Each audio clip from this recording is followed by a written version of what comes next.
We as a business don't ever want to badmouth a competitor. We are firm believers that a rising tide lifts all ships, meaning that if another nail polish company is doing something well, then all that does is help more people get into nail polish, so it helps everyone in the long run. However, a lot of you might have seen that we've recently launched our own brand of glow-in-the-dark powder. We're very happy with it and we wanted to test it against the best in the business. Now, if you're into glow-in-the-dark stuff at all, you probably know who the best in the business is. It is this company here, Culture Hustle. They make loads of really cool art ingredients. It is run by, or it's at least fronted by, this guy called Stuart Semple. You might also have heard of them as the company who, in our opinion quite rightly, had some beef with the artist Anish Kapoor, who was trying to, and I think succeeded in copywriting or patenting or trademarking Vantablack, which is a very black coating so that other artists couldn't use it. Now, we've bought from them a lot before. I've personally used their blackest black paint. So I went onto their website and I bought some of their Culture Hustle Lit, which is supposedly the brightest glow in the dark in the world. 9 days after ordering, nothing had turned up, so I dropped them an email and I got an AI response from a robot called Ralph. 2 days after that, I emailed them again and I got another AI response. I replied directly to that, asking for a response from a real person, and I got another AI response. Another month went past, so 6 weeks in total, and I then started thinking maybe they didn't want to sell to us because they seen that we were trying to sell glow powder, possibly, and maybe they didn't want to sell directly to a competitor or something like that. So I asked, maybe slightly less politely, for a refund,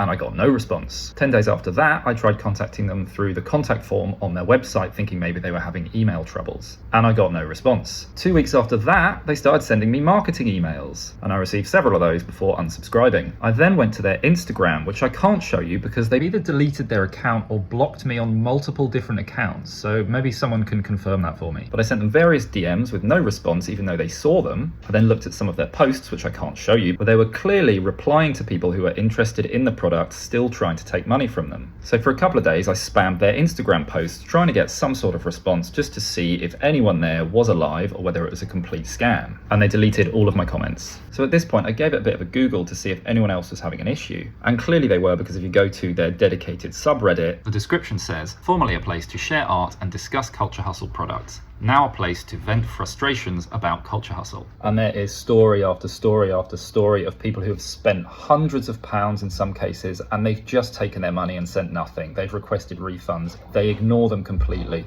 Some people have been waiting weeks, months. So what we're going through seems to be completely normal for people who give Culture Hustle money. The weird part of this subreddit is that there is the occasional post from someone who's actually been sent their products. So obviously there's someone there doing something. Now, we know firsthand that businesses go through difficult times. So I thought maybe they're going bankrupt, maybe they're having issues, which if you're the person in charge of this company must be incredibly stressful, and it must feel awful letting all of these people down, except for the fact that the website is still live, they're still trying to sell products, and they're actively updating the website. They've just added a thing about Halloween. Now, we're not posting this to throw shade at anyone or to cause some big argument. I'm sharing this because a lot of our followers are arty people, they're creative people. They are the exact sort of people who would buy stuff from Culture Hustle and just lose their money. And we know firsthand that if you're trying to do something creative, the profit margins are razor thin. Deciding to buy maybe £500 worth of paint is a huge investment, and losing that money can be catastrophic for a struggling artist.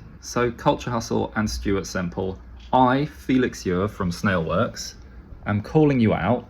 Where is my £18.73? And where are the thousands of pounds that you've taken off other customers? Also, we just got this message from a customer who says that our glow powder is better anyway.